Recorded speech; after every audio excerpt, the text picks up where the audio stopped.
Kabar baiknya, setiap amalan yang dikerjakan di bulan Sya'ban itu tidak sekedar dicatat, tapi langsung dibawa naik, disampaikan kepada Allah oleh para malaikat.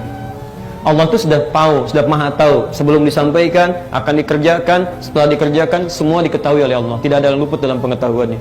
Tapi yang paling penting, An-Nasai nomor hadis 2357 ini. Ketika Usama bin Zaid bertanya pada Rasulullah, ya, lima waraka, kenapa saya sering lihat Anda puasa banyak di bulan Sya'ban? Ya? Apa kata Nabi? Lihat kalimatnya.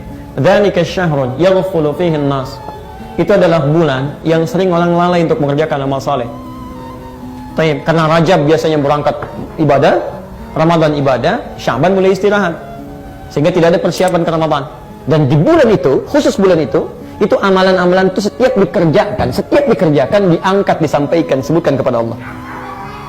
Nah, baik disebutkan kencang kayak tadi ataupun tidak, itu sama, diangkat. Jadi kalau, ya nggak apa-apa, itu bahasa anak-anak ya. Jadi kalau misal kita baca Al-Quran tadi ya, satu hurufnya berapa? 10 kebaikan. Anda baca di bulan Rajab misalnya, atau Jumadal Tsani, Jumadal Akhirah, ya, atau di bulan Al-Muharram, itu bacaan Anda hanya akan dituliskan. Alif Lam Mim, 3 huruf, 30 kebaikan. Dituliskan di kitab Anda khusus.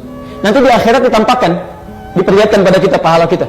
Faman ya'mal mithqala dzarratin khairan yarah. Yang baik diperlihatkan. Bahkan kitabnya juga ditunjukkan, dipegang oleh kita. Quran surah 17 tadi, ayat ke-13 sampai 15, kan? Iqra kitabak kafa bi nafsika al-yawma 'alaika hasiba. Ini kitab kamu, silakan baca. Cukuplah hisab kamu terjadi saat ini sesuai dengan amalan kamu. Anda pernah baca Quran sekian ayat, dituliskan, Anda pegang. Tapi demi Allah saya katakan, lewat lisan Nabi, Sya'ban tidak. Begitu Anda baca Al-Quran, misal Anda bacakan begini, Alif Lam Mim, seketika bukan hanya dituliskan, tapi disampaikan oleh para malaikat. Ya Allah, si fulan baca surah ini. Ya Allah, si fulan bacakan ini. Ya Allah, si fulan kerjakan ini. Ya Allah, Masya Allah. Itu berebut nama-nama hamba Allah yang beramal disebutkan di hadapan Allah. Saya mau gambarkan gini ya. Kalau ada situasi seperti ini, saya panggil 1-2 anak. Si fulan, maju. Bapak ibu sekalian, Masya Allah, ini anak-anak yang sangat baik, mengerjakan ini, contoh bagi yang lainnya. Kira-kira senang gak anak itu? Senang. Orang tuanya senang tidak? Buang biasa senang. Jadi bayangkan, disebutkan di hadapan manusia saja begitu senangnya.